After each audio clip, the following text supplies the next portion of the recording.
স্বাগত জানাচ্ছি একাত্তর জার্নালের সঙ্গে আছি আমি মাহবুব হাসান। সংবাদ পর্যালোচনা ভিত্তিক নিয়মিত এই অনুষ্ঠানে আমরা খবরের নানান বিশ্লেষণ করি। পত্রপত্রিকার, টেলিভিশন, ডিজিটাল মিডিয়া এবং নিউজ পোর্টালে যেসব খবর শিরোনাম হয়ে থাকে তা আমরা জানিয়ে দেই। সেই খবরের সঙ্গে যুক্ত মানুষদেরকে আমরা সংযুক্ত করি আমাদের আলোচনার টেবিলে। আমাদের স্টুডিও এবং অনলাইনে সংযুক্ত থাকা অতিথিরা সেসব খবরের গভীরে ঢোকেন। আজ আমার সঙ্গে আছেন সিনিয়র সাংবাদিক এলাহি নেওয়াজ খান। আপনাকে স্বাগত জানাচ্ছি একাত্তর জার্নালে। স্বাগত জানাই এলাহি নেওয়াজ খান। বিজয় দিবসের শুভেচ্ছা জানাচ্ছি সঙ্গে। আমরা এবারের বিজয় দিবসে একটা বিষয় লক্ষ্য করলাম যে এবারের বিজয় দিবসে জাতির আকাঙ্ক্ষা গণতন্ত্রে উত্তরণ, এটা সবার কথাতেই বারবার এসেছে। কারণ সামনে যেহেতু ভোট, এটা প্রাসঙ্গিক হয়ে এসেছে। তাই এমনকি প্রধান উপদেষ্টা থেকে শুরু করে প্রধান যে দলগুলোর প্রধান প্রধান নেতা, তারা সবাই নির্বাচনকে গুরুত্ব দিয়ে বক্তব্য রেখেছেন। আপনি কি দেখছেন? আমি প্রথমে বিজয় দিবসে সেই সব শহীদদের প্রতি আমি স্মরণ করছি যারা স্বাধীনতা যুদ্ধে শহীদ হয়েছেন এবং তাদের শহীদের বিনিময়ে আমরা একটা স্বাধীন দেশ পেয়েছি। তাদেরকে স্মরণ করা আমাদের উচিত। আমি যেটা দেখছি সেটা হলো যে বাংলাদেশ 54 বছর হলো স্বাধীন হয়েছে। আপনি দেখবেন যে 54 বছরের মধ্যে প্রায় 30-32 বছর এই দেশ অগণতান্ত্রিক বা স্বৈর শাসনের মধ্যে কাটিয়েছে। কিন্তু আমরা দেশটা স্বাধীন করেছি সেই পাকিস্তান আমলে স্বৈর শাসনের বিরুদ্ধে একটা গণতান্ত্রিক মানবিক রাষ্ট্র প্রতিষ্ঠার জন্যে। কিন্তু দুর্ভাগ্যজনক হলো শুরুতেই আমরা হোঁচট খেয়েছি যে একদলের শাসন প্রতিষ্ঠা করা। একই সঙ্গে আমরা স্বাধীনতা যুদ্ধ করেছি একটা সংবাদপত্রের স্বাধীনতার জন্যে, মত প্রকাশের স্বাধীনতার জন্যে। কিন্তু আমরা দেখলাম স্বাধীনতার পরপর যে সরকার, আওয়ামী লীগ যে সরকার গঠন করলো, তারা কিন্তু সকল পত্রিকা বন্ধ করে 4টা পত্রিকা রেখেছিল। এই যে শুরুতেই যে হোঁচটটা, এই হোঁচট কিন্তু আমরা এখনও নানা উপায়ে নানাভাবে আমাদের এই শাসনের মধ্যে দিয়ে চলে আসছে। একমাত্র যদি গণতান্ত্রিক একটা মানবিক রাষ্ট্রই কেবলমাত্র এখানে সমস্ত মানুষের অধিকারকে সংরক্ষণ করতে পারে, আইনের শাসনকে সংরক্ষণ করতে পারে, এবং আইনের শাসন সংরক্ষণ যদি হয় এবং গণতন্ত্রের অবাধ একটা নির্বাচনের মাধ্যমে যদি নির্বাচিতরা যদি সরকার গঠন করতে পারে, তাহলে একটা গণতান্ত্রিক হতে। আমি একটা জিনিস বলতে চাই যে নির্বাচিত সরকার হলেই কিন্তু গণতান্ত্রিক সরকার হয় এমন কোনো গ্যারান্টি নাই। সুতরাং আমরা আশা করব অতীতের যে অভিজ্ঞতা, ফ্যাসিজমের ভিতর দিয়ে যে বাংলাদেশের লোকের যে ভোগান্তি হয়েছে, তার থেকে শিক্ষা নিয়ে আগামীতে যারা নির্বাচিত হবেন তারা একটা গণতান্ত্রিক মানবিক রাষ্ট্র সৃষ্টিতে চেষ্টা করবেন, সক্ষম হবেন। কিন্তু তারপর মানুষের আকাঙ্ক্ষা তো আসলে এটা, সেই মানুষের সেই আকাঙ্ক্ষায় তারা মূল্য দেবেন বা আকাঙ্ক্ষা নিজেরা ধারণ করবেন, সেটা আমরা বিশ্বাস করি বা আমাদের আকাঙ্ক্ষা। অতিথিদের যদি একটু যুক্ত করে নেই, গোলাম মুর্তজা, ওয়াশিংটনে বাংলাদেশ দূতাবাসের প্রেস মিনিস্টার; অধ্যাপক মেজবাউল আজম সওদাগর, চেয়ারম্যান রাষ্ট্রবিজ্ঞান বিভাগ, জগন্নাথ বিশ্ববিদ্যালয়; এবং মারুফ মল্লিক, সিনিয়র সাংবাদিক। আপনাদের স্বাগত জানাচ্ছি একাত্তর জার্নালে। গোলাম মুর্তজা, আমরা এবারের বিজয় দিবস দেখছি অন্যান্য বারের তুলনায় এবারের বিজয় দিবসটা ভিন্ন। যে প্রসঙ্গ নিয়ে আলাপ করছিলাম, যারা বক্তব্য রাখছেন, বক্তব্যে বিশেষ করে নির্বাচন সামনে রেখে যে ধরনের রাজনীতি, সেটাই আমরা তাদের মুখে বারবার শুনেছি। প্রধান উপদেষ্টাও নির্বাচনের প্রসঙ্গ টেনেছেন তার বক্তৃতায়, বিজয় দিবসের শুভেচ্ছা যখন জাতিকে দিয়েছেন সেই সময়। একই সঙ্গে আমি দেখছি মির্জা ফখরুল ইসলাম আলমগীর বলেছেন স্বাধীনতা বিরোধীরা আবার মাথাচাড়া দিয়ে উঠতে চায়। একটি অনুষ্ঠানে, বিজয় দিবসের একটি অনুষ্ঠানে তিনি এটি মন্তব্য করেছেন। গোলাম আজম জাতির শ্রেষ্ঠ সন্তান হলে মুক্তিযোদ্ধাদের অবস্থান কোথায়, এই প্রশ্ন রেখেছেন মির্জা আব্বাস। আপনি এবারের বিজয় দিবসের এই যে বক্তব্য বা নানান ধরনের যে কথা, বিশেষ করে দুদিন আগে পরে সব মিলিয়ে কি দেখেন? বাংলাদেশ এবং বাংলাদেশের বাইরে যারা অবস্থান করছেন, বাংলাদেশের মানুষ, তাদের সবাইকে বিজয় দিবসের শুভেচ্ছা জানাচ্ছি। এবং এই অনুষ্ঠান দেখছেন না, কিন্তু দেশের বাইরে যারা আমাদের বিদেশিরা, যারা 1971 সালে বাংলাদেশের শুভাকাঙ্ক্ষী ছিলেন, বাংলাদেশের পাশে দাঁড়িয়েছেন, তাদেরকে আমরা স্মরণ করি। একই সঙ্গে অবশ্যই তাদেরকে আমরা স্মরণ করি যারা মুক্তিযুদ্ধে শহীদ হয়েছেন, যারা আহত হয়েছেন, এবং আমাদের যে সমস্ত মুক্তিযোদ্ধারা, জাতির শ্রেষ্ঠ সন্তান যারা জীবিত আছেন, তাদের সবার প্রতি শ্রদ্ধা জানাই, ভালোবাসা জানাই।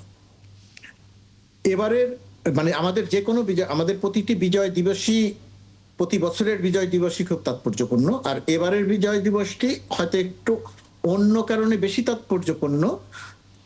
তার কারণ হচ্ছে আর মাত্র 2 মাসের পরে গিয়ে জাতীয় নির্বাচন, এবং নির্বাচনকে কেন্দ্র করে এই বাংলাদেশের যে জন্ম, সেই জন্মটা যদি আপনি লক্ষ্য করেন তাহলে দেখবেন যে নির্বাচনকে কেন্দ্র করে একটি জন্ম, যে নির্বাচন, সেই নির্বাচনে বাঙালির বিজয়, বিজয়কে অস্বীকার করা, ক্ষমতা না দিতে চাওয়া ইত্যাদি ইত্যাদি কারণে ঘটনা পরিক্রমার মধ্য দিয়ে মুক্তিযুদ্ধ, রক্ত, স্বাধীন বাংলাদেশ, এটা তো এই ইতিহাস। আর এবারের ইতিহাসটা যে দীর্ঘ 16 বছর 3টি নির্বাচন, অন্যান্য নির্বাচনের কথা আমি বাদ দিলাম, স্থানীয় সরকার নির্বাচন, 3টি জাতীয় নির্বাচন, সেই 3টি জাতীয় নির্বাচনে দেশের মানুষের সঙ্গে এক ধরনের মশকরা করা হয়েছে, এক ধরনের রসিকতা করা হচ্ছে। যে অধিকারের জন্য বাংলাদেশের জন্ম হয়েছে, সেই অধিকারের বিপরীতে দাঁড়িয়ে আওয়ামী লীগ, শেখ হাসিনার আওয়ামী লীগ, পলাতক শেখ হাসিনার আওয়ামী লীগ জাতির সঙ্গে একটা মশকরা করেছে, দেশের মানুষের ভোটের অধিকার কেড়ে নিয়েছে, দেশের মানুষকে ভোট দিতে হবে না, দিনের ভোট রাতে করা ইত্যাদি ইত্যাদি। সেরকম একটা জায়গায় দাঁড়িয়ে এবারের যে বিজয় দিবস, সেই বিজয় দিবসটি উদযাপিত হচ্ছে নির্বাচনকে সামনে রেখে। নির্বাচনটি মূল উপলক্ষ। নির্বাচনটি সামনে রেখে কেন?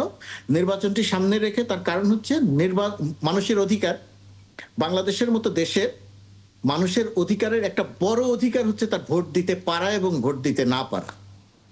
অনেক আলোচনা এবং সমালোচনা আছে, কিন্তু আমরা যদি একটু নির্মোহভাবে দেখতে চাই যে মানুষের যে অধিকার 1991, 1996, 2001, 2008 প্রতিটি ভোট নিয়ে যারা পরাজিত হয়েছেন যে তাদের এক ধরনের অভিযোগ আছে, কিন্তু আপনি বা আমি নির্মোহভাবে মূল্যায়ন করতে গেলে স্বীকার করতে হবে যে এই সমস্ত নির্বাচনগুলোকে মোটামুটি ভাবে মানুষের অধিকারের প্রতিফলন ঘটেছে। তো এই যে মানুষ তার অধিকারের প্রতিফলন ঘটাতে পারে এবং সেটা মানুষকে ভুলিয়ে দেয়া হয়েছে দীর্ঘ 16 বছর, এবং এখন এসে আগামী ফেব্রুয়ারি 12 তারিখে যে নির্বাচনটি অনুষ্ঠিত হবে, দেশের মানুষ মনে করছেন যে এই নির্বাচনে তার অধিকারের প্রতিফলন ঘটবে এবং বর্তমান সরকার সেই জায়গাটিতে অত্যন্ত সচেতন। এই বিজয় দিবসটি আরো তাৎপর্যপূর্ণ।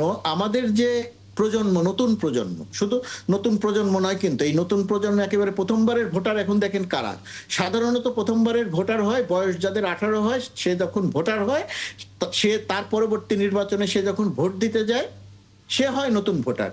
আর এবারের নির্বাচনটি আপনি খেয়াল করে দেখেন, ফেব্রুয়ারির নির্বাচনটি অনুষ্ঠিত হবে, সেই নির্বাচনে মোট ভোটারের প্রায় 48%, আমরা হিসাব করে দেখেছি, প্রায় 48% আছে নতুন ভোটার। মানে 35 বছর বয়স পর্যন্ত। হ্যাঁ, নতুন ভোটার মানে হচ্ছে 3টি জাতীয় নির্বাচনে যারা ভোট দিতে পারে নাই, যাদেরকে ভোটদানের সুযোগ দেয়া হয় নাই, এই বিপুল সংখ্যক মানুষ প্রত্যাশা করছেন যে এই নির্বাচনটিতে তারা ভোট দিবেন। সেই রকম একটা বিজয়ের পরিবেশে, সেই রকম একটা অধিকার প্রতিষ্ঠার পরিবেশে, সেই রকম একটা মানুষের ইচ্ছের পরিবেশে একটা নির্বাচন অনুষ্ঠিত হতে যাচ্ছে এবং বিজয় দিবসটি উদযাপিত হতে যাচ্ছে, যেটা সারা পৃথিবীতে বাংলাদেশের যে অবস্থানগুলো আছে, দূতাবাসগুলো আছে, বাংলাদেশের ভেতরে তো আছেই, সবগুলো জায়গাতে যে বাংলাদেশিরা অবস্থান করছেন, বাংলাদেশের মানুষ অবস্থান করছেন, তাদের সবার প্রত্যাশা ওই জায়গাটিতেই যে কারণে এটা একটু আলাদা করে প্রবাসীরাও এবার ভোট দিতে পারবে। খুবই মানে একেবারেই একটা সময় পর্যন্ত ভাবা যেত না, কিন্তু এবার সেটা বাস্তবে পরিণত হয়েছে। এই সবকিছু মিলিয়ে এবারের বিজয় দিবসটি নির্বাচনমুখী এবং একটা অন্যরকম তাৎপর্যপূর্ণ। জি, সে কারণে অধ্যাপক মেজবাহুল আজম সওদাগর, আপনার মানে রাষ্ট্রবিজ্ঞানী হিসেবে আপনার আসলে একই রকম মূল্যায়ন কিনা?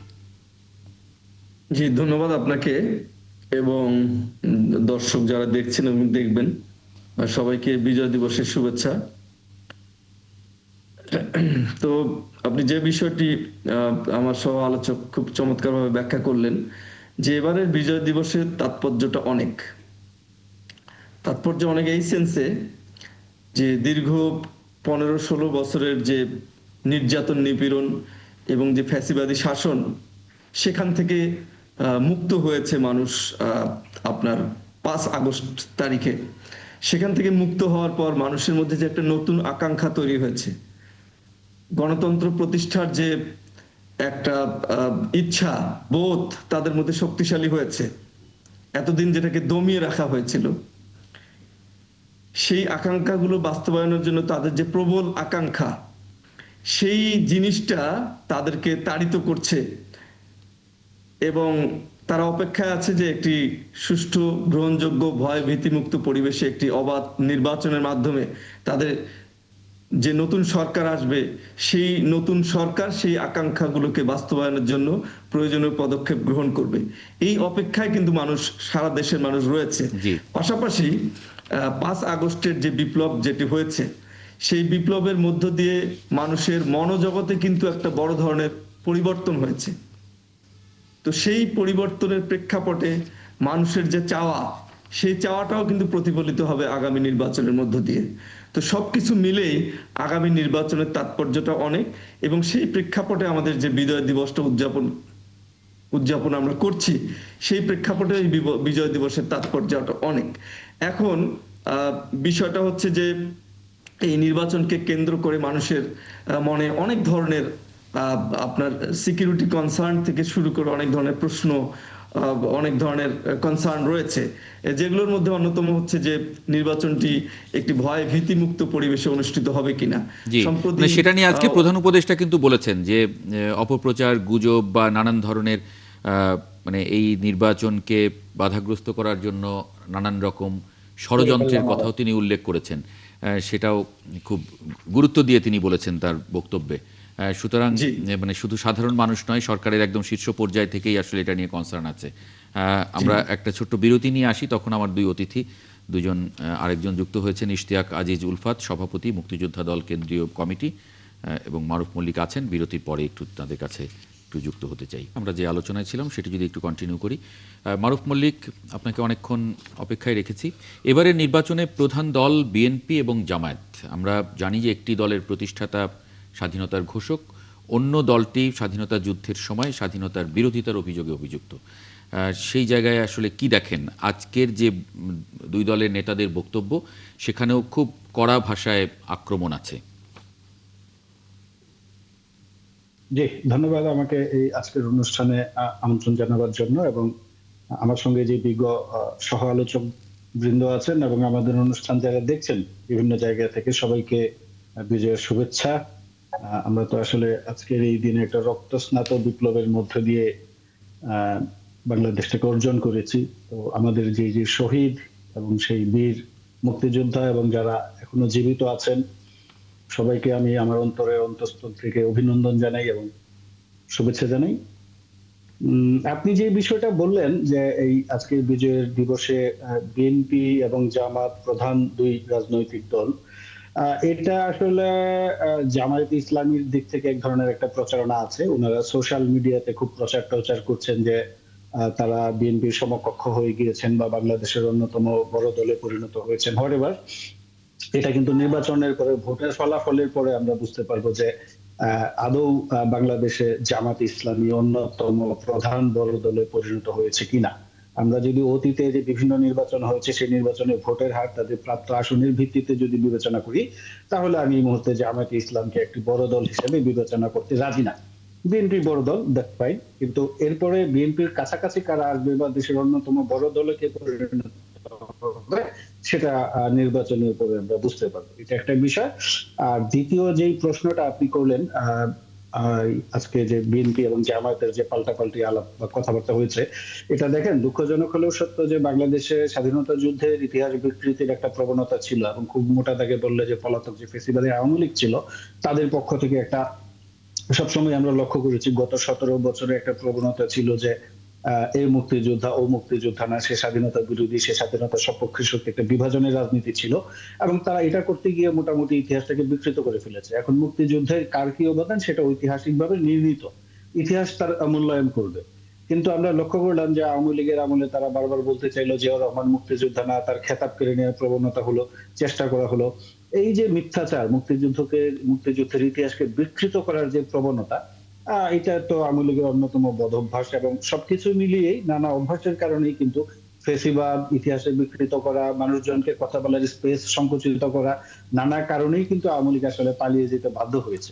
তো দুর্ভাগ্যজনক ভাবে সত্য যে 5ই আগস্টের পরে আওয়ামী লীগের যে যে মিথ্যাচার বা অপতথ্য প্রচার বা আপনার হচ্ছে বিকৃত করার যে প্রবণতা, সেটা কিন্তু আমরা জামায়াত ইসলামের মধ্যে দেখতে পাচ্ছি। কারণ আজকে বলা হচ্ছে যে বাংলাদেশের জাতির সূর্য সন্তান হচ্ছেন গোলাম আজম। এখন বিএনপি মুক্তিযোদ্ধার দল, মুক্তিযোদ্ধাদের দল। বিএনপির যে প্রতিষ্ঠাতা রাষ্ট্রপতি জিয়াউর রহমান, উনি স্বাধীনতার ঘোষক এবং উনি রণাঙ্গনে মানে নেতৃত্ব দিয়েছেন মুক্তিযুদ্ধে। এখন এইরকম একটা দল যখন বিদ্যমান থাকে, সেই অবস্থায় যারা স্বাধীনতার বিরোধিতা করেছে সেটাও প্রমাণিত। এখানে তো কোনো লুকা ছাপার কিছু নাই, তারা তো স্বীকার করেন নিজেরা যে তারা স্বাধীনতার বিরোধী বিপক্ষে ছিলেন, পাকিস্তানের পক্ষে ছিলেন, এবং যাদের বিরুদ্ধে যুদ্ধ অপরাধের অভিযোগ আছে, তারা যদি সেই সব ব্যক্তিদেরকে বলার চেষ্টা করা হয় যে দেশের সূর্য সন্তান বা দেশের লড়াকু সৈনিক, তাহলে মুক্তিযোদ্ধারা তো সেটা প্রতিবাদ করবেই। এবং আমি মনে করি সেই জায়গা থেকে বিএনপির মহাসচিব কথা বলেছেন। কিছুদিন আগে বিএনপির ভারপ্রাপ্ত চেয়ারম্যান তারেক রহমান সাহেবের কথা বলেছেন যে যারা 71-এ কি করেছে, আপনার নাম বললেননি, নাম উল্লেখ করেননি উনি, কিন্তু উনিও কথা বলছেন। এবং আজকে মির্জা আব্বাসও বলেছেন, বিএনপির নেতা। তো দেখেন, মির্জা আব্বাস নিজেই মুক্তিযোদ্ধা, মির্জা ফখরুলও।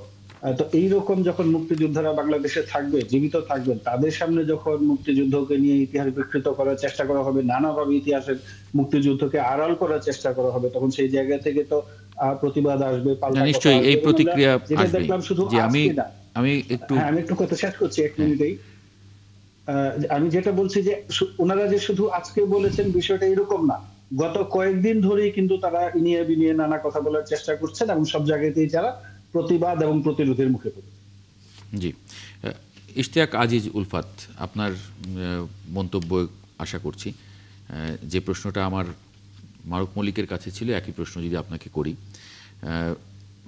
এবং মারুফ মল্লিক শেষের দিকে খুবই ট্রুলি বলেছেন যে যেভাবে এক ধরনের ইতিহাস বিকৃতির চেষ্টা চলছে নানান জায়গা থেকে, নানান পর্যায় থেকে, জামাত ইসলামের অনেক অনুষ্ঠান থেকে এরকম এসেছে, তাৎক্ষণিক প্রতিক্রিয়াও এসেছে সব জায়গায়। সেই প্রতিক্রিয়াগুলো ঘিরে আপনি আসলে কি দেখছেন, ইশতিয়াক আজিজ উলফাত? জি, আসসালামু আলাইকুম। যারা আজকে এই এসেছেন তাদের সবাইকে আমার আন্তরিক অভিনন্দন এবং সালাম। আজকে বিজয়ের দিন, আমাদের 71-এর মুক্তিযুদ্ধের সবাইকে বিজয়ের দিনের শুভেচ্ছা। ব্যাপারটা হচ্ছে এরকম যে করতে করতে আমরা একটা জায়গায় ডাক করিয়েছিল আওয়ামী লীগ যে 15 বছর একটা জাতিকে মাফিয়া সিন্ডিকেটের মতন পর্যদস্ত করবে না, আমরা কথা ভালো বুঝছি না, আমরা কি আরেকবার একটু যুক্ত করার চেষ্টা করব? অডিওতে একটু সমস্যা হচ্ছে বোধহয়, আমরা যদি আরেকবার একটু যদি যুক্ত করি। জি, এলাহি নওয়াজ খান কোনো কিছু যদি এই প্রসঙ্গে আমার সবার কাছে আমার একটা প্রশ্ন, যে এরশাদের স্বৈর শাসনের সময় আমরা অনেকেই আমাদের বলে থাকতেন যে পরপর 3টা নির্বাচন যদি গণতান্ত্রিকভাবে হয় তাহলে একটা প্রাতিষ্ঠানিক রূপ নিতে পারে গণতন্ত্র। কিন্তু আমরা দেখলাম যে মোটামুটিভাবে 3টা নির্বাচন এরকম হওয়া সত্ত্বেও কিছুটা বিতর্ক থাকলেও কিন্তু আমরা দেখলাম যে ঠিকই শুধু স্বৈর শাসনের থেকেও ভয়ঙ্কর একটা ফ্যাসিবাদী শাসন আমাদের কাঁধে চেপে বসলো। আগামী যে গণতান্ত্রিক একটা রাষ্ট্রের যে ভাবনা আমাদের মধ্যে আকাঙ্ক্ষা কাজ করছে, আমরা কি ভাবতে পারি যে আবার বাংলাদেশে আর একটা ফ্যাসিবাদী শাসন আসবে না, এই গণতান্ত্রিকভাবে নির্বাচিত সরকার আবার ফ্যাসিস্টে উঠবে না, কিংবা পরবর্তীতে কি হবে? আমরা যেমন দেখছি যে তিউনিসিয়াতে যে আরব বসন্ত যেটা হলো, সেই তিউনিসিয়াতে দেখলাম যে এখন সবচেয়ে ভয়ঙ্কর ফ্যাসিস্ট সরকার এখন বিরাজ করছে। আপনাদের কি গোলাম মুর্তজা ভাইকে দিয়ে শুরু করি। জি, গোলাম মুর্তজা, আপনি এ ব্যাপারে আমার মনে হয় যে আপনি পরপর যে 3টি নির্বাচনের কথা বলেছেন এবং যেটা বলা হয়েছিল আমাদের এখানে, আপনার কথার সঙ্গে আমি আংশিকভাবে একমত, কিন্তু যে জায়গাটাতে একটু ভিন্ন মত মনে হতে পারে, আমার ধারণা আপনারও একই মত হবে, সেটা হচ্ছে ধরুন আমরা প্রথম নির্বাচনটা করেছি 91 সালে, দ্বিতীয় নির্বাচনটি 96 সালে হওয়ার সময়ে গিয়ে আমরা একটা ধাক্কা খেয়েছি। পরপর 3টি নির্বাচন যে হয়ে যাওয়ার কথা সেটা হয় নাই, আমরা একটা ধাক্কা খেয়েছি। 96 সালের নির্বাচনটা হয়েছে, কিন্তু একটা ধাক্কা খেয়ে তারপরে গিয়ে হয়েছে। তারপরে গিয়ে 2001-এর নির্বাচনটা হয়েছে। 2001-এর নির্বাচনটা হওয়ার পরে 2001-এর পরে গিয়ে 6-এ যে নির্বাচন হওয়ার কথা বা 7-এ যে নির্বাচনটা হওয়ার কথা, সেই নির্বাচনটাতে আমরা ধাক্কা খেয়েছি। সেখানে আবার একটা বড় সময় গেছে আমাদের একটা অন্য রকমের শাসনে। তারপরে 2008-এ আবার একটা নির্বাচন হয়েছে। অর্থাৎ পরপর 3টি নির্বাচন, অর্থাৎ গণতান্ত্রিক ধারাবাহিকতা আমাদের যেটা থাকা দরকার ছিল আমরা সেটাতে ছিলাম না। এটা হচ্ছে আমার মতামত। না থাকার কারণে যেটা হয়েছে যে এই সুযোগ পেলেই স্বৈরশাসক, সুযোগ পেলেই এক ধরনের ফ্যাসিজম এখানে মাথাচাড়া দিয়ে উঠেছে, এবং সেই ফ্যাসিজমকে একটা প্রাতিষ্ঠানিক ভিত্তি দিয়ে গেল এবারের পলাতক হাসিনার সরকার। তো পলাতক হাসিনার সরকারের এই ফ্যাসিজম থেকে এখন উত্তরণটা ঘটবে কিনা আগামী নির্বাচনে, এখানে যদি কিন্তুর উপরে নির্ভর করছে। এই গণতন্ত্র না থাকলে কি মূল্য দিতে হয় সেটা এদেশের বড় দুটি রাজনৈতিক দলের একটি বিএনপি সেটা প্রমাণ পেয়েছে, বড় আরেকটি রাজনৈতিক দল আওয়ামী লীগ সেটাও প্রমাণ পেয়েছে। প্রমাণ পেয়ে আওয়ামী লীগ এমনই প্রমাণ পেয়েছে যে তার মতো একটা রাজনৈতিক দল একেবারে প্রধানমন্ত্রী থেকে মসজিদের খতিব পর্যন্ত সবাইকে পালাতে হচ্ছে। এই যে আমাদের শিক্ষাটা হলো কিনা আমি জানি না, হয় নাই, আওয়ামী লীগের কোনো শিক্ষা হয় নাই, সে এখনো যুদ্ধ করতে চায়, দেশের মানুষ হত্যা করতে চায়। তো এখন দেশের ভেতরে যে রাজনৈতিক দলগুলো আছে, বিএনপি, জামাত, 71-এর ভূমিকার কারণে জামাত নিজেরা সবসময় একটা বিব্রত থাকে এবং মাঝে মধ্যেই তারা এমন কথা বলে যেটা গণতন্ত্রের জন্য এক ধরনের ধ্বংসাত্মক। এখনো তারা সেই ক্ষতিটাই করছে এবং এর দিয়ে জামাতকে পরবর্তীতে আবার মূল্য দিতে হতে পারে। আমার এই কথা শুনে জামাতের অনেক লোকজন হয়তো বিরক্ত হবেন, আমাকে গালাগালি করবেন, কিন্তু এটা সত্যি কথা, এটা শুনতে হবে। তো এখন এই রাজনৈতিক দলগুলো ভেতরে যদি বোধোদয় না হয় যে আমাদের সম্মিলিতভাবে যেভাবে 5 জুলাই গণঅভ্যুত্থান ঘটিয়ে ফ্যাসিস্ট রেজিমকে পতন ঘটাতে হয়েছে, বিতাড়িত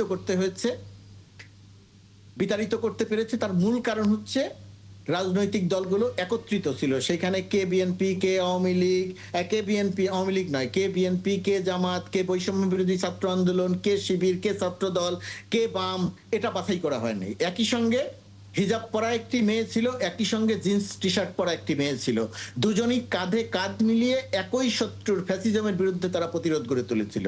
আর 5 আগস্টের পরে এসে রাজনৈতিক দলগুলো আবার সেই বিরোধাত্মক জায়গাতে চলে গেছে। কার দায় বেশি কার দায় কম সেটা নিয়ে আমরা আলাদা আলোচনা করতে পারি, কিন্তু রাজনৈতিক দলগুলো একসঙ্গে থাকতে পারছে না। রাজনৈতিক দলগুলো যদি এই একসঙ্গে থাকতে না পারা, এটার যদি ধারাবাহিকভাবে সামনে এগিয়ে যায়, তাহলে আমাদের এখানে আমরা যে গণতন্ত্রের স্বপ্ন দেখছি সেটা আমাদের স্বপ্নটা অনেক অনেক দীর্ঘ হতে পারে। এই দীর্ঘ যাতে না হয় সেই জন্য রাজনৈতিক দলগুলোর মধ্যে একটা বোধোদয় দরকার, একটা ঐক্যমত দরকার বেসিক ইস্যুতে, গণতন্ত্রের ইস্যুতে। তারপরে গিয়ে তারা দলাদলি করুক, টুকটাক মারামারি করুক, আমার আপত্তি নাই, কিন্তু গণতন্ত্রের ইস্যুতে এক থাকা দরকার, ফ্যাসিজমের বিরুদ্ধে এক থাকা দরকার। জি, ইশতিয়াক আজিজ উলফাত, আশা করছি এখন যদি অডিওটা ঠিক থাকে, যে প্রসঙ্গে ছিলেন সেটার সঙ্গে যদি এলাহি নওয়াজ খানের এই প্রশ্নটাও একটু যুক্ত করে দেন ছোট করে। আমাকে যদি আরেকবার প্রশ্নটা একটু করেন। জি, মানে এখন শুনতে পাচ্ছি আপনাকে খুব ভালো, আশা করছি। এলাহি নওয়াজ খান যে প্রশ্নটা করেছিলেন যে 3টা নির্বাচন পরপর নির্বাচন, ভালো নির্বাচন হলেই ধারণা করা হয় যে সে দেশে আসলে গণতন্ত্র একটা প্রাতিষ্ঠানিক রূপ পাবে, কিন্তু আমরা তো আসলে সেটি পাইনি, যে কারণে আমাদেরকে বারবার হোঁচট খেতে হয়েছে এবং আজকে এসেও আমরা একটা শঙ্কার মধ্যে পড়তে হচ্ছে যে আমরা আবার গণতন্ত্রে আমাদের উত্তরণ ঘটবে নাকি আমরা আবার সেই আগের ফ্যাসিজমের দিকেই যেতে থাকব সেই জায়গায়। একই সঙ্গে মুক্তিযুদ্ধের উপরে যে আক্রমণ, মুক্তিযোদ্ধাদের উপরে যে নানান ধরনের আক্রমণ, বয়ান তৈরির চেষ্টা, সেটার যে কাউন্টার সেটাও আছে, সেই সব মিলিয়ে। আচ্ছা, প্রথমেই বলতে হয় যে আমরা তো অনেক কিছু সহ্য করেছি গত 15 বছর 16 বছর। হ্যাঁ, সাধারণ মানুষ কিসের মধ্যে দিয়ে গেছে সেটা তো আমরা উপলব্ধি করেছি, এবং বিএনপি এর মধ্যে যে সমানে সমানে এই গণতন্ত্র প্রতিষ্ঠার জন্য যে যুদ্ধ চালিয়ে গেছে 15 বছর, আওয়ামী লীগ, ওর আর্মি, ওর পুলিশ, ওর হেলমেট বাহিনী, এই সব কিছু নিয়ে ভারতের সাহায্যে ওরা যে ক্ষমতায় থাকলো একটা মাফিয়া সিন্ডিকেট করে প্রত্যেকটা ইনস্টিটিউশন তারা ধ্বংস করে দিল। চিফ জাস্টিসকে মারধর করে দেশ থেকে বের করে দিল।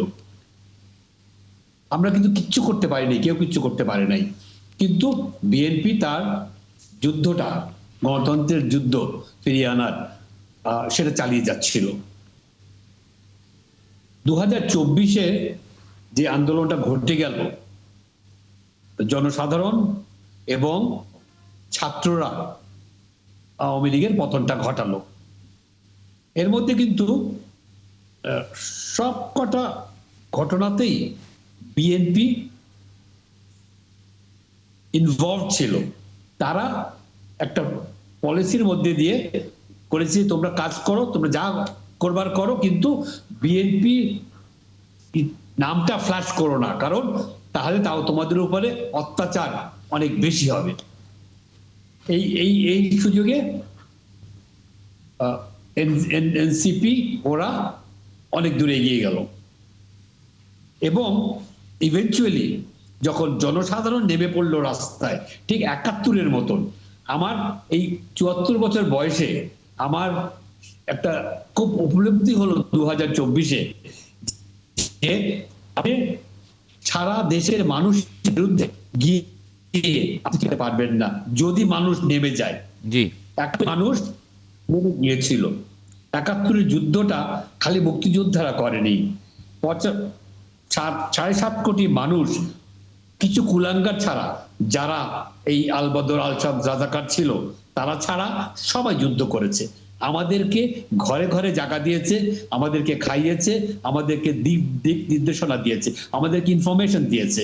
তারা সবাই চেয়েছিল পাকিস্তানের কাছ থেকে মুক্ত হতে, এই অত্যাচার থেকে যাতে তা বেরিয়ে আসতে পারে, এবং আমরা সেটা পেয়েছিলাম 71-এ। এর মধ্যে ইন্ডিয়ার কিছু কমপ্লিকেশন আছে, যেটা 71-এর 16 ডিসেম্বর আমরা উপলব্ধি করতে পেরেছিলাম যে যা ভেবেছিলাম তা হয়নি। কিন্তু ইন্ডিয়াটা যা চেয়েছিল সফল হয়েছে, পাকিস্তানকে ভাঙতে পেরেছে, আমরা আমাদের স্বাধীনতা পেয়েছি। জি, থ্যাংক ইউ। আমি যদি একটু অধ্যাপক মেজবাহুল আজম সওদাগর, আরেকটি খবর একটু বাংলা ট্রিবিউন শিরোনাম করেছে এরকম: বিজয় দিবসের শুভেচ্ছা জানালো যুক্তরাষ্ট্র, ভারত, চীন, রাশিয়া সহ বিভিন্ন দেশ। সেখানে দেশগুলো আছে যেমন যুক্তরাষ্ট্র, ভারত, চীন, যুক্তরাজ্য, Russia, Germany, France, Norway, Indonesia, Nepal, Kosovo, Thailand, মিশর, সুইজারল্যান্ড, ইতালি এবং সুইডেন। সেখানে পাকিস্তানের নাম নেই। আবার অন্য আরেকটা খবর, বিজয় দিবসে মোদি এবং রাহুলের পোস্ট, সেখানে বাংলাদেশের নাম নেই। তারা একরকমভাবে মানে একটু অন্যরকমভাবে শুভেচ্ছা জানিয়েছে, তাদের দেশের যোদ্ধাদেরকে মানে শুভেচ্ছা জানিয়েছে বলে এরকম একটা মনে হচ্ছে। সেখানে বাংলাদেশের নাম একবারও উল্লেখ করেনি, না নরেন্দ্র মোদী না রাহুল গান্ধী। একই সঙ্গে পাকিস্তান আমাদের বন্ধু প্রতিম দেশ, এখন আমরা পাকিস্তানের সঙ্গে কূটনৈতিকভাবে খুবই উষ্ণ সম্পর্ক আমাদের চলছে, তারপরেও আমরা এটি আজকে পেলাম না। জি, এর অর্থটা আপনি যে বিষয়টা বর্ণনা করলেন, এর অর্থটা হচ্ছে এই যে এই রিজিওনাল পাওয়ারগুলো আমাদের মুক্তিযুদ্ধের সাথে যারা বিভিন্নভাবে ইনভলভ ছিলেন, তারা আসলে আমাদের মুক্তিযুদ্ধটাকে যার যার স্বার্থে আসলে যে ব্যবহার করার চেষ্টা করছেন, এটা থেকে সেটাই আমাদের প্রতীয়মান হচ্ছে। এর বাইরে বেশি কিছু বলার নাই। আর আমাদের মুক্তিযুদ্ধকে গ্লোরিফাই করার জন্য আমাদেরকে আমাদের অবস্থানে শক্ত হতে হবে। এই বিদেশি যে এই চক্রান্তগুলা, এই যে মুক্তিযুদ্ধকে ছোট করে দেখা, যার যার স্বার্থে ব্যবহার করা, এইটাকে ওভারকাম করে আমাদের অবস্থান আমাদেরকে নির্ণয় করতে হবে ইন্টারন্যাশনাল কমিউনিটিতে। এটাই, এর বাইরে এখানে কিছু বলার নেই। আর আমি আরেকটা জিনিস একটু বলতে চাই, আমাদের সমালোচক 2-3টা বিষয় এখানে কথা হলো, এটা আমি একটু বলতে চাচ্ছি, একটু যদি আমাকে সময় দেন।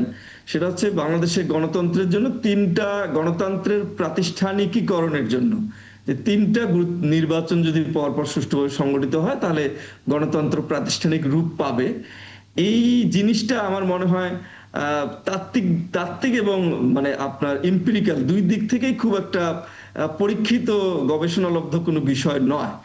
আচ্ছা, এটার অনেকগুলো ব্যাখ্যা আছে, এত সময় নেই বলা, কিন্তু সংক্ষেপে আমি এটুকু বলতে পারি যে নির্বাচন একটা দুইটা না তিনটা হলো নাকি পাঁচটা হলো, এইটা গণতন্ত্রের ইনস্টিটিউশনালাইজেশনের জন্য এটা বিষয় না। বিষয়টা হচ্ছে যেটা, যে একটি নির্বাচন হওয়ার পরে গণতন্ত্রকে প্রাতিষ্ঠানিক রূপ দেওয়ার জন্য অনেকগুলা গবেষণা হয়েছে পৃথিবীতে।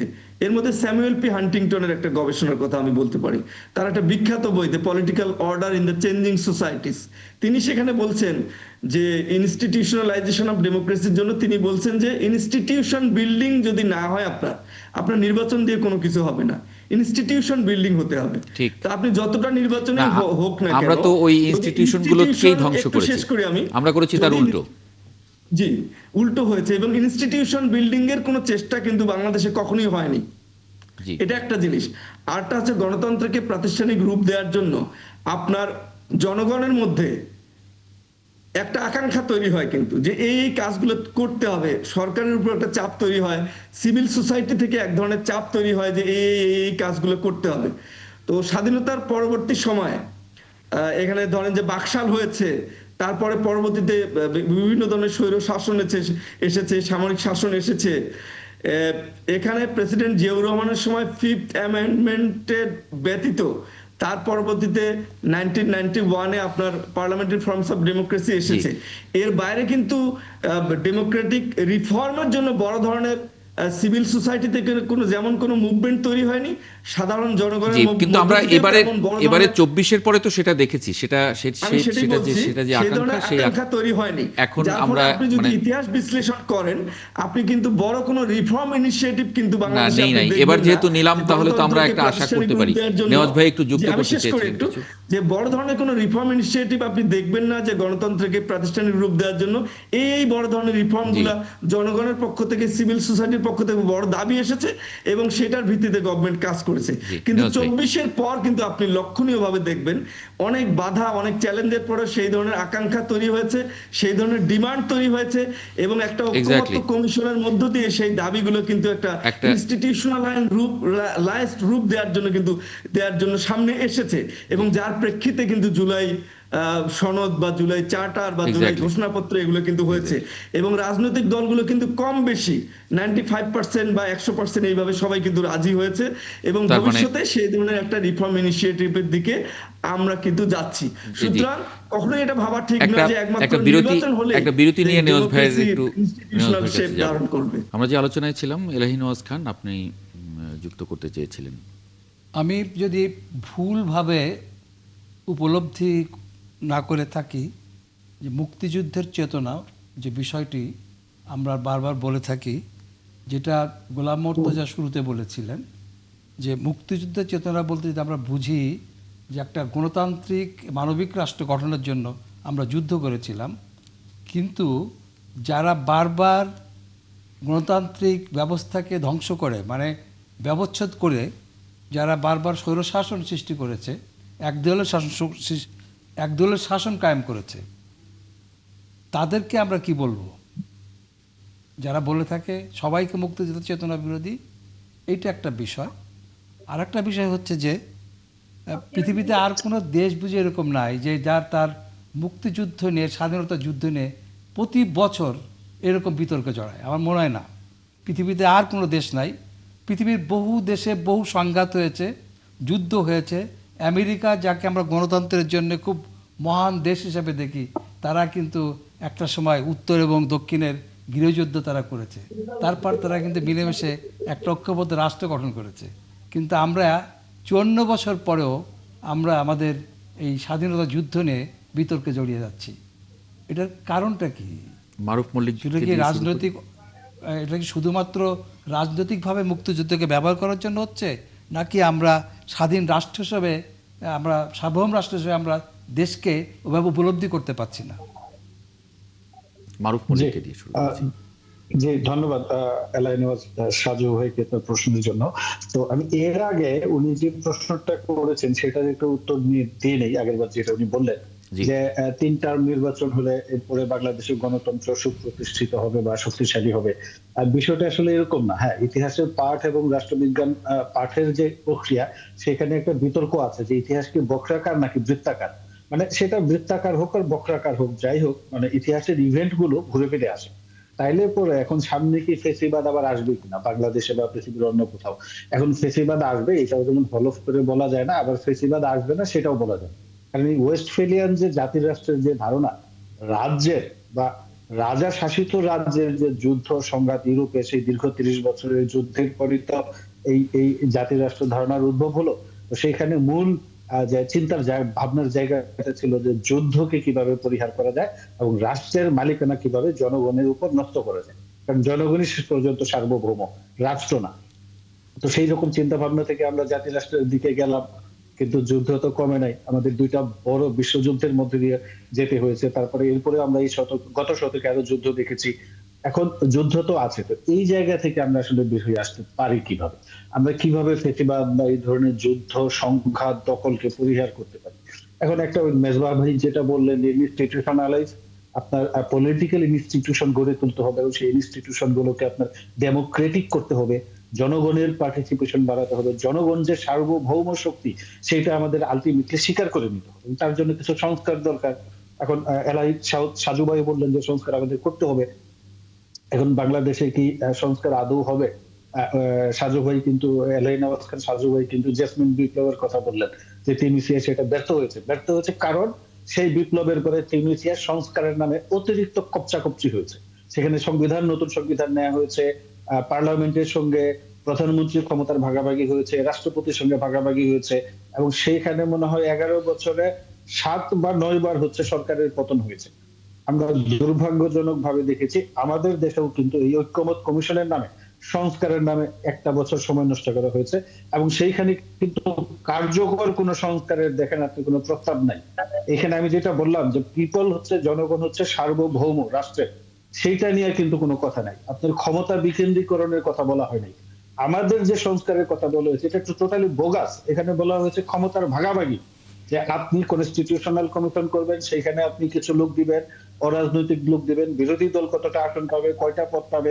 তার মানে কি আমাদের যে ইনস্টিটিউশন গুলো আছে তাদের মধ্যে, পলিটিক্যাল ইনস্টিটিউশন পার্টিকুলারলি, তাদের মধ্যে হচ্ছে ক্ষমতা ভাগাভাগির যে প্রবণতা বা ক্ষমতা ভাগাভাগির একটা প্রস্তাব কিন্তু এই সংস্কার প্রস্তাবে দেওয়া হয়েছে। কিন্তু এই সংস্কার প্রস্তাবে আমরা কিন্তু মোটা দাগে জনগণের বা প্রশাসন বা আমাদের যে ক্ষমতা, রাজধানী কেন্দ্রিক ক্ষমতা, সেইটাকে বিকেন্দ্রীভূত করা এবং জনগণের যে ক্ষমতায়নের আমি আসলে মোটা দাগে কোনো সংস্কার প্রস্তাবে আমি দেখিনি। তাহলে পরে আপনার ইনস্টিটিউশন শক্তিশালীও হবে না এবং আমাদের কিন্তু ঝুঁকি থেকেই যায়।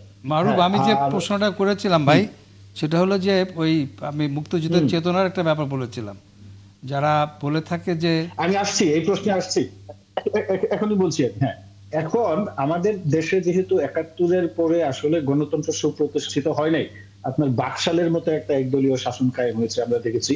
তো এইটা আমাদের যে সংকটটা আছে যে স্বাধীনতার পক্ষ বিপক্ষের শক্তি বা সবাইকে নিয়ে একসঙ্গে থাকা, আপনি যেটা বললেন পৃথিবীর অন্যান্য দেশেও যুদ্ধ হয়েছে এবং সেই দেশের যুদ্ধের নিয়ে আবার স্বাধীনতা নিয়ে এইরকম বিতর্ক তর্ক কোনো দেশেই হয় নাই। এটা কিন্তু আসলে আমরা অনেক রাষ্ট্রে এটা দেখি না। বাংলাদেশে কেন হচ্ছে? কারণ মূল বিষয়টা হচ্ছে বাংলাদেশে যারা প্রকৃত মুক্তিযোদ্ধা ছিলেন, রণাঙ্গনে লড়াই করেছেন, মাঠের যোদ্ধা, তাদেরকে বাদ দিয়ে একদল যারা আপনার, আমি বলবো যে সরাসরি যুদ্ধ করেন নাই, এরা এবং যারা যুদ্ধের বিরোধিতা করেছেন, মূল তর্কটা কিন্তু এরাই করে। আপনি দেখেন যারা মাঠের যুদ্ধ লড়াকু সৈনিক, তারা কিন্তু কখনো এই বিভাজনে যায় নাই। অবশ্যই যুদ্ধে একটা জয়ী এবং পরাজিত পক্ষ থাকে। রাষ্ট্রের ভিতরে যখন আপনি মার্কিন যুক্তরাষ্ট্রের উদাহরণ দিলেন, গৃহযুদ্ধ হয়েছে বা আরো যেগুলো দেশ টেশ আছে, সেগুলোতে যখন আপনার একটা সমঝোতা হয়, কিন্তু আমাদের দেশে আপনি 71-এর পরে 55 বছর পরে এসেও কিন্তু আমরা দেখছি, আমরা গত 17 বছর দেখেছি যে মুক্তিযুদ্ধের সপক্ষের বিপক্ষের শক্তি, আপনি আওয়ামী লীগের তো কোনো আলোচনাই করতে পারেন, সমালোচনাই করতে পারেন, করলেই আপনাকে স্বাধীনতার বিপক্ষের শক্তি বানাই দিত। আর 5ই আগস্টের পরে যেটা হয়েছে যে বাংলাদেশের স্বাধীনতার যুদ্ধ হয়নি, কি হয়েছে? ভারতের সাথে পাকিস্তানের যুদ্ধ হয়েছে। এই যে আজকে যে আপনি যেটা বললেন, প্রশ্ন করলেন যে রাহুল গান্ধী এবং নরেন্দ্র মোদীর বক্তব্যে ভারতের কথা উল্লেখ নাই, এই ভারতীয় নেগেটিভ তো বাংলাদেশের জামাত ইসলামী প্রচার করে। তারা বলে 1971 সালে ভারত পাকিস্তানের যুদ্ধ হয়েছে এবং ভারত বাংলাদেশকে দখল করে নিয়ে যাবে, তাই আমরা স্বাধীনতার বিরোধিতা করেছি। তো সেই জামাত যখন 71-এর 55 বছর পরেও তারা কিন্তু মন্ত্রিত্ব পেয়েছিল, রাষ্ট্র ক্ষমতায় গিয়েছিল, গিয়েও কিন্তু বাংলাদেশের জন্মের যে ইতিহাস সেটাকে তারা স্বীকার করে না। পাশাপাশি তাহলে আওয়ামী লীগ মুক্তিযুদ্ধে তাদের সক্রিয় অংশগ্রহণ ছিল, ঐতিহাসিক ইভেন্ট, এটা তো অস্বীকার করা যাবে না। কিন্তু তারাও কিন্তু সেটা স্বীকার করছে না যে ঠিক আছে আমরা ওদেরকে মেনে নিই যারা পরাজিত করেছে। তো সেই জায়গায় তো আপনার এই বিতর্ক থাকবে, মানে এই আপনাকে তো ঐক্য ঐতিহাসিক ইভেন্টকে মেনে নিতে হবে। গোলাম মুর্তজা যদি এখানে যুক্ত করেন কিছু। আমি বাংলাদেশের মুক্তিযুদ্ধে ভারতের যে অবস্থান বা যেটা নিয়ে আলোচনা হয় আমি আসলে ওইভাবে দেখি না। বাংলাদেশের মানে ওই ওই ওই ওই বিতর্কটা আমার কাছে বা ভারতের প্রধানমন্ত্রীর টুইটটা আমার কাছে অত গুরুত্বপূর্ণ কিছু নয়। গুরুত্বপূর্ণ কিছু নয় তার কারণ হচ্ছে 1971 সাল মুক্তিযুদ্ধ, বাংলাদেশের মানুষ মুক্তিযুদ্ধ করেছে। অল্প কিছু মানুষ ছাড়া মুক্তিযুদ্ধের বিরুদ্ধে আসলে বাংলাদেশে সেই সময়ে তখনকার পূর্ব পাকিস্তানে বাংলাদেশের বিরোধী খুব কম সংখ্যক মানুষ ছিল, সবাই সম্মিলিতভাবে মুক্তিযুদ্ধটায় অংশ নিয়েছিল। ভারত এই মুক্তিযুদ্ধে আমাদের একটা সহায়ক শক্তি ছিল। একেবারে শেষ দিকে এসে ভারতের সঙ্গে পাকিস্তানের একটি যুদ্ধ হয়, 3টি ফ্রন্টেই যুদ্ধ হয়, একটি বাংলাদেশ, এছাড়াও আরো 2টি ফ্রন্টে ভারতের সঙ্গে পাকিস্তানের যুদ্ধ হয়। এখন বাংলাদেশের মুক্তিযুদ্ধ, বাংলাদেশ স্বাধীন দেশ, এই স্বীকৃতি ভারত তো বাংলাদেশকে দিয়েছে, পৃথিবীর সব দেশে দিয়েছে। এখন নরেন্দ্র মোদী যখন একটা টুইট করে বলেন যে 1971 সালে ভারত পাকিস্তান যুদ্ধে ভারত পাকিস্তানকে পরাজিত করেছে, এটাকে যদি আমরা একটু নির্মোহভাবে দেখি যে ভারত পাকিস্তানের সঙ্গে যুদ্ধ করেছিল এটা সত্যি, এবং সেই যুদ্ধে পাকিস্তানকে পরাজিত করেছিল এটাও সত্যি, স্বাভাবিকভাবেই সে তার দেশের ভেতরে এই কৃতিত্বটা নিতে চাইবে। এটাকে আমি অত গুরুত্ব দিয়ে দেখি না যে আমাদের মুক্তিযুদ্ধকে ভারত স্বীকার করলো না ইত্যাদি ইত্যাদি করলো না। ভারত বাংলাদেশকে নিয়ে আরো বহু কিছু করে, এখনো পলাতক একটা জনগোষ্ঠীকে আশ্রয় দিয়ে রেখেছে, সন্ত্রাসী একটি গোষ্ঠীকে আশ্রয় দিয়ে রেখেছে, সেই আশ্রয় দিয়ে তারা বাংলাদেশের ভেতরে অরাজকতা তৈরি করাচ্ছে, এইখানের হত্যাকারীদেরকে আবার তারা আশ্রয় দিচ্ছে, ইত্যাদি ইত্যাদি ব্যাপার আছে। কিন্তু মুক্তিযুদ্ধে ভারত বাংলাদেশকে স্বীকৃতি বা এই মুক্তিযুদ্ধের সময় ভারত এইটাকে 16ই ডিসেম্বর বাংলাদেশের বিজয় বললো কি না বললো এটা আমার কাছে অতটা গুরুত্বপূর্ণ বিষয় নয়। আমাদের মুক্তিযুদ্ধ, আমরা মুক্তিযুদ্ধ করেছি, আমরা দেশ স্বাধীন করেছি, সেই স্বাধীন দেশের মুক্তিযুদ্ধ বাংলাদেশকে বিশ্ব প্রেক্ষাপটে পরিচিত করা, গৌরবান্বিত করা, সেটা আমাদের করতে হবে। এটা অন্য কারো দিকে তাকিয়ে থাকার কোনো মানে হয় না আমার কাছে। জি, এলাহি নওয়াজ খান। না, আমি আরেকটা বিষয় যে এই আমার কাছে কেন যেন মনে হয়েছে যে এই যে বিতর্কটা আমাদের যে মুক্তিযুদ্ধ নিয়ে, স্বাধীনতা যুদ্ধ নিয়ে, এটা রাজনৈতিকভাবে এটা বিতর্কটা তৈরি করা হয়েছে, রাজনৈতিক ফায়দা হাসিলের জন্য। আপনাদের অনেক হয়তো মনে আছে বাংলাদেশ স্বাধীন হওয়ার পরপর ঢালাওভাবে এটা করা হচ্ছিল। তখন আমার যতটুকু খুব মনে আছে যে হলিডে সাপ্তাহিক, ইংরেজি সাপ্তাহিক হলিডেতে ইনায়েতুল্লাহ খানের একটা লেখা ছিল, সেটা হচ্ছে যে 65 মিলিয়ন কোলাবোরেটর। অর্থাৎ তখন এমন একটা অবস্থা তৈরি করা হয়েছিল যে যারা ভারতে যায় নাই সমস্ত লোকই কোলাবোরেটর, এরকম একটা প্রচারণা শুরু হয়ে গেছিল। তার থেকে কিন্তু আওয়ামী লীগ কখনোই বেরিয়ে আসতে পারে নাই, বা আমরাও অনেকভাবে শেষমেশ সেই জায়গায় চলে যাই। সুতরাং গণতন্ত্র প্রতিষ্ঠা করতে গেলে সমস্ত সবাইকে ঐক্যবদ্ধভাবে করতে হবে, সে ব্যাপারে আমাদের বত্তাই ঘটছে, এবং আগামীতে সেটা যে ঘটবে না এই আশা তো আমরা করতে পারি কি না, এটা আপনারা একটু ভাবেন। ইশতিয়াক আজিজ উলফাত। জি, আমি ধন্যবাদ জানাই ভাইকে যে উনি এই হলিডের ওই নিউজটা লেখাটা এনায়েতুল্লাহ সাহেবের ওটার কথা আবার রিপিট করলেন। হ্যাঁ, I clearly remember that writing. তো এখন ব্যাপারটা হয়েছে কি যে মুক্তিযুদ্ধ হলো,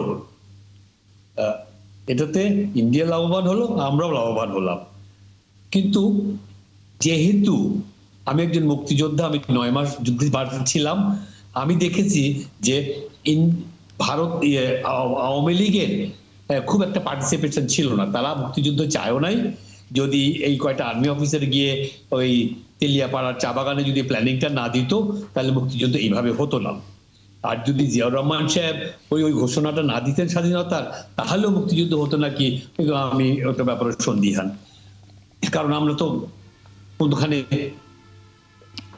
কোত্থেকে কিভাবে যুদ্ধটা করব সেটা কোনো দিক নির্দেশনা ছিল না, উনি তো পাকিস্তান চলে গেলেন।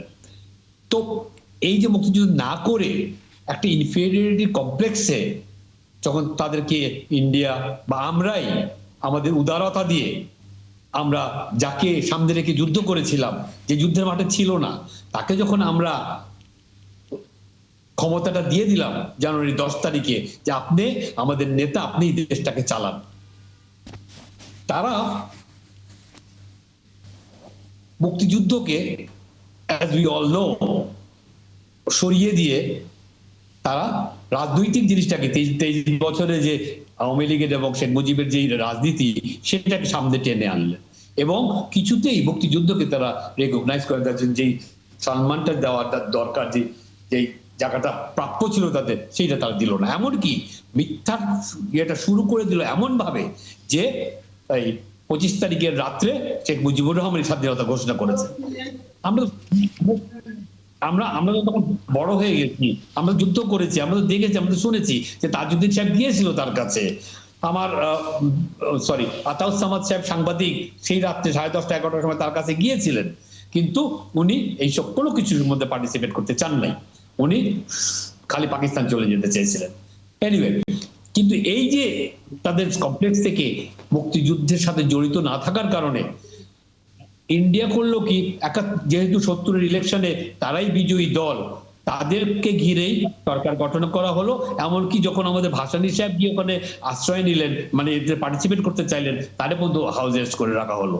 আওয়ামী লীগের উপরে বেস করে তারা এই জিনিসটা করলো, with some the thing in mind which they use later on after 71। তো একটার পর একটা মিথ্যা চলতে লাগলো এবং মুক্তিযোদ্ধারা আমরা একদম হারিয়ে গেলাম। মুক্তিযোদ্ধাদের মতন, এই গোষ্ঠীর মতন এত হ্যাঁ, এত অবাঞ্ছিত গোষ্ঠী কিন্তু আর নাই। কারণ সবাই উঠে এসেছিল, 95% উঠে এসেছিল সাধারণ তৃণমূল থেকে। হ্যাঁ, এই একটা লুঙ্গি আর একটা গামছা নিয়েই লাভ দিয়ে পড়েছিল যুদ্ধে এবং মনে করেছিল এই যুদ্ধের মাধ্যমেই, এই স্বাধীনতার মাধ্যমেই গণতন্ত্র আসবে এবং সবার একটা মোটামুটি সমান অধিকার হবে। আমরা তো আর তখন এত বেশি বুঝতাম না যে সাম্য কি, সামাজিক মর্যাদা কি, সামাজিক ন্যায় বিচার কি, মানবিক মর্যাদা, এই সমস্ত কঠিন কঠিন শব্দের এটা ইয়ে ছিল না ওখানে। আমরা খালি বুঝতাম যে পাকিস্তানি থেকে সরাতে হবে, হটাতে হবে এবং গণতন্ত্র ফিরে আসবে, আমাদের একটা সুন্দর একটা বাংলাদেশ আমরা পাবো। জি, সেই আকাঙ্ক্ষা আমরা আজকে মানে 55 বছরও আমরা সেই আকাঙ্ক্ষা বহন করে যাচ্ছি প্রজন্মের পর প্রজন্ম। এই পর্যায়ে দেখে নেব আগামীকাল সকালে যে পত্রিকাগুলো আপনার হাতে পৌঁছবে কি শিরোনাম করেছে আজকে। যুগান্তর, নির্বাচন ঠেকাতে ফ্যাসিস্টদের সব চেষ্টা ব্যর্থ হবে, জাতির উদ্দেশ্যে ভাষণে প্রধান উপদেষ্টা। বিজয় দিবসে জাতির উদ্দেশ্যে দেয়া ভাষণে প্রধান উপদেষ্টা, এবার দেশ রক্ষায় নির্বাচন। আমাদের সময় নির্বাচন ঠেকানোর চেষ্টা ব্যর্থ করে দেওয়া হবে, জাতির উদ্দেশ্যে ভাষণে প্রধান উপদেষ্টা।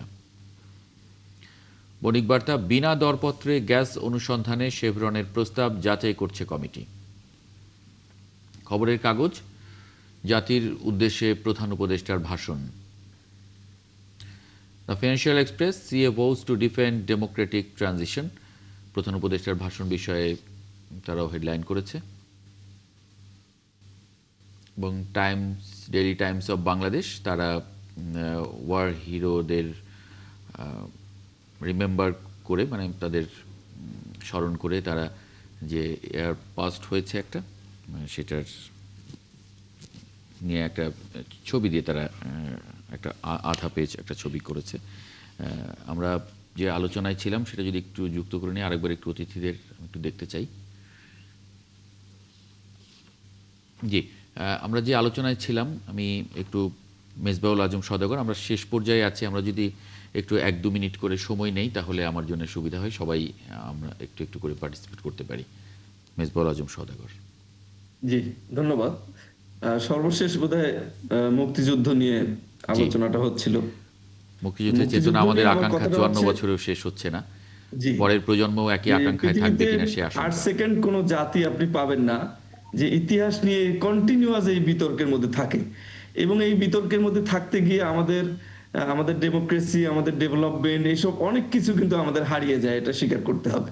তো এটা যে কাজটা হলো কেন, এটা হলো কেন, কারণটা হচ্ছে যে মুক্তিযুদ্ধের যে ইতিহাস, এই ইতিহাস যে রচনাটা, এই ইতিহাস রচনার মধ্যে অনেক বিভ্রান্তি এবং মিথ্যা এমন ভাবে ঢুকে গিয়েছে যেটা আমরা দুর্ভাগ্যজনকভাবে আমরা কন্টেইন করতে পারিনি। যেমন ভারতের কথা যেখানে আমরা বলি, মুক্তিযুদ্ধের ইতিহাসের যে ন্যারেটিভ অনেক কিছুই হচ্ছে ভারত কর্তৃক চাপিয়ে দেওয়া আমার ইতিহাসে, যেগুলো আমরা অনেকে ধরতে পারিনি, অনেকে গুরুত্ব দেইনি। আর দীর্ঘ একটা দিন মানে একটি দল মুক্তিযুদ্ধটাকে তাদের নিজস্ব একটি দলের একটা অ্যাসেট হিসাবে একজন ব্যক্তির সবকিছু ক্রেডিট নিয়ে এটাকে প্রতিষ্ঠিত করার জন্য চেষ্টা করেছে। তো কন্টিনিউয়াস এইভাবে মুক্তিযুদ্ধ নিয়ে একটা বিভ্রান্তির মধ্যে সব সময় আমাদেরকে একটা বিতর্কের মধ্যে এইভাবে থাকতে হচ্ছে। অনেকগুলো ইস্যু আসতেছে, একজন মানে আরেকজন মানে না। অর্থাৎ তাহলে এখান থেকে মুক্তি পাবো কিভাবে? মুক্তি পাওয়ার একমাত্র উপায় হচ্ছে যে এখনো সময় আছে যে মুক্তিযুদ্ধ নিয়ে একেবারে অবজেক্টিভ রিসার্চ এখানে হতে হবে। এক্স্যাক্টলি, মানে সত্য ইতিহাস যেটা, যাতে সত্যটা বের হয়ে আসে এবং এই রিসার্চে কোনো ধরনের কোনো বাধা, কোনো ধরনের হস্তক্ষেপ হতে দেয়া যাবে না। রিসার্চাররা স্বাধীনভাবে মারুফ মল্লিক এই বিষয়টা নিয়ে কাজ করবে। মারুফ মল্লিক। আমি মেজবা ভাইয়ের সঙ্গে একমত। আমাদের ৭১ নিয়ে এত মিথ্যাচার করা হয়েছে, বিশেষ করে আওয়ামী লীগ এবং জামায়াতে ইসলামী এই দুইটা দল এত মিথ্যা কথা বলেছে ৭১ থেকে। তারা রাজনৈতিক দল হিসেবে সক্রিয় আছে, তাদের দেশে জনসমর্থন আছে। তো এই দুইটা দল যখন ক্রমাগত রিপিটেডলি মিথ্যা কথা বলে গিয়েছে, তখন আমাদের ৭১ নিয়ে তো বিতর্ক হবে। তো আমি মনে করি যে আমাদের স্বাধীনতা যুদ্ধ এবং ৭১ নিয়ে আমাদের সত্য যেটা, সেটাকে ধারণ করতে হবে। আওয়ামী লীগের যতটুকু প্রাপ্য, তারা ওই সময় রাজনৈতিক দল হিসেবে যেইভাবে মুক্তিযুদ্ধে অংশগ্রহণ করেছে, মুক্তিযুদ্ধকে তার পরবর্তীতে ৭১-এর পরে তারা যেভাবে মুক্তিযুদ্ধকে বিক্রি করেছে, সেটাও যেমন ইতিহাসের পাতায় জায়গা থাকবে। জামায়াতে ইসলামী যেরকম ভাবে ৭১-এর স্বাধীনতার বিরোধিতা করেছে, যুদ্ধ অপরাধের সঙ্গে তাদের সম্পৃক্ততার বিষয়টি, সেটাকেও আমাদের স্বীকার করে নিতে হবে। মুক্তিযোদ্ধা হিসেবে জিয়াউর রহমানের কতটুকু অবদান, তার স্বাধীনতার ঘোষণার কতটুকু অবদান, সেটাকেও আমাদের স্বীকার করে নিতে হবে। আমরা যদি যার যার জায়গা থেকে ইতিহাসকে স্বীকার করে নিই, তাহলে কিন্তু হয়তো বিতর্ক হবে না। কারণ আপনি মিথ্যার কথা বলেন বা হয়তো বিতর্ক করে ইতিহাসকে আড়াল করতে পারবেন, ইতিহাসকে ঢেকে রাখতে পারবেন। আপনি ২০০০ বছর আগের ইতিহাস পড়েন, এথেন্সের রোমের ইতিহাস পড়েন, সেই ইতিহাসকে আমরা বদলাতে পেরেছি? পারিনি তো। গ্রেকো পার্সিয়ান যুদ্ধের উপর ভিত্তি করে ইলিয়াসের ওডিসি লেখা হয়েছিল, মহাকবি হোমার লিখেছিলেন, সেই ইতিহাসকে বদলাতে পেরেছি? পারিনি। আমরা হোমারের সেই অনুবন্ধ সৃষ্টি থেকে কিন্তু গ্রেকো পার্সিয়ান যুদ্ধের বিবরণ পাই। রাষ্ট্রবিজ্ঞানীরাও পড়েন, ইতিহাসের ছাত্ররাও পড়েন, সাহিত্যের ছাত্ররাও পড়েন। ইশতিয়াক আজিজ উলফাত। প্রথমে আমি আমার পার্টিসিপেন্টদেরকে আমি অনেক ধন্যবাদ জানাই আমার অন্তর থেকে, যে যে সমস্ত কথাগুলো উঠে আসছে, ওনারা যে এইভাবে এই অ্যাঙ্গেল থেকে যে দেখছেন, এটা আমাকে অনেক উৎসাহিত করছে। আমার এই আজকে ১৬ই ডিসেম্বরে এই কথা আমার বলতেই হচ্ছে। মেজবাহুল আজম সাহেব, সদাগর সাহেব, মারুফ মল্লিক আর আমার মুর্তাজা সাহেব। তো কোনো অসুবিধা নাই, কোনো অসুবিধা নাই। মুক্তিযোদ্ধারা কিছু পায় নাই, কিছু চায়ও নাই। আমরা যখন যুদ্ধ করেছি, আমরা এই দেশ কবে স্বাধীন হবে, কিরকম করে স্বাধীন হবে, আর আমরা ওই যুদ্ধের মাঠে বনে বাজারে আমরা কাটিয়েছি, কোনো কিছু চাওয়ার জন্য, পাওয়ার জন্য না। জি, মানে স্বাধীন দেখে যেতে পারবেন কিনা সেটা নিয়েও ভাবেননি, কারণ মৃত্যু হতে পারতো যুদ্ধক্ষেত্রে। হ্যাঁ, একদম। আমার বড় ভাই, আমার আপন বড় ভাই, সে ৬ ফিট ১ ইঞ্চি লম্বা, লেফটেন্যান্ট আশফাকুজ্জামান বীর উত্তম। হ্যাঁ, সে শহীদ হলো ওই ঈদের দিন রাত্রে। হ্যাঁ, তা আমার কাছে মনে হয় কি যে পতাকাটা সবুজ, ও একটা ঘাসের একটা মাঠে পড়েছিল বাঁশবাগানের পাশে। তো আরো ৩ জন মুক্তিযোদ্ধার সাথে মেশিন গানের ইয়েতে তারা মারা যায়। তো ও শুয়ে আছে, ওর রক্তটা সেই আমাদের পতাকার লাল, আর ওর শরীরটা তার উপর শুয়ে আছে। তো এই চিন্তা নিয়েই আমার বাবা মা পৃথিবী ত্যাগ করেছেন। হ্যাঁ, আর আমি এখনো সব সময় আমি ওই স্মৃতিটা আমার মধ্যে জাগের মধ্যে থাকে। তো এটা খুব দুঃখের যে আমরা এত ৫৪ বছর পরেও, হ্যাঁ, আমরা এই গণতন্ত্রের স্বাদ আমরা পেলাম না ঠিক সেইভাবে। তো আমি বিশ্বাস করি, আমি মনে করি যে এই যে জামাত যা করলো, আমাদের ৭১-এর পরাজিত শক্তি, হ্যাঁ, এরা যেটা করলো, এই নিজেদেরকে যে এক্সপোজ করলো, খুব ভালো হয়েছে আমাদের জন্য। কারণ তারা ভুল করলো যে আমরা কিন্তু এখন ৭১-৭২ নেই, আমরা এখন ২০২৫-এ। কাজেই তারা যদি মনে করে যে তাদের এই সমস্ত অপকর্ম করে তারা আবারও পার পেয়ে যাবে, expose themselves so badly, so candidly, এত ওপেন ভাবে, যে এটা সামনের দিনে এটাকে অ্যাড্রেস করা হবে। এবং আমি মনে করি এই যে 6 কোটি যে আমাদের প্রজন্ম যারা তিনবার ভোট দিতে পারেনি, তারা ভোট দেওয়ার জন্য একদম প্রস্তুত। সামনের একটা ইলেকশন আসতেছে, এই ইলেকশনের মাধ্যমে একটা নতুন সরকার আসবে, এই সরকার একটা স্থিতিশীল সরকার হবে আশা করি। না হলে তাহলে এই 6 কোটি মানুষ এরা বসে থাকবে না, থ্যাংক ইউ। আমি শেষ করতে চাই কয়েকটা কথা বলে। প্রথমত হচ্ছে যে আমাদের প্রধান উপদেষ্টা জাতির উদ্দেশ্যে ভাষণে বলেছেন যে নির্বাচনের জন্য যা কিছু করার তিনি করবেন এবং ফ্যাসিবাদী কোনো শক্তি এই নির্বাচন প্রতিহত করতে পারবে না। সুপ্রিম টেস্ট, আপনার বাংলাদেশ স্বাধীন হওয়ার পর আপনাদের মনে আছে বুঝি অনেকে যে অবজারভারের সম্পাদক আব্দুল সালাম সাহেব প্রথম একটা এডিটোরিয়াল লিখেছিলেন, তার শিরোনাম ছিল সুপ্রিম টেস্ট। আজকে আমার মনে হয় প্রধান উপদেষ্টা যে ভাষণটা দিয়েছেন সেটাকেও আমরা মনে করতে পারি একটা সুপ্রিম টেস্ট হিসাবে আমরা দেখতে পারি, কারণ এটা একটা বিষয় আমার আছে। আর একটা হলো যে আমরা আশা করব আগামী দিনে যারা জুলাই বিপ্লব করেছে তারা সঠিকভাবে এই দেশকে উপলব্ধি করবে নিশ্চয়ই, এবং তাদের হাতে বাংলাদেশের সার্বভৌমত্ব ইনশাআল্লাহ নিরাপদ থাকবে। অনেক ধন্যবাদ এলাহি নেওয়াজ খান, গোলাম মুর্তজা, অধ্যাপক মেজবাউল আজম সওদাগর, ইশতিয়াক আজিজ উলফাত এবং মারুফ মল্লিক, আপনাদের সবাইকে যুক্ত হবার জন্য আজকে ৭১ জার্নালে।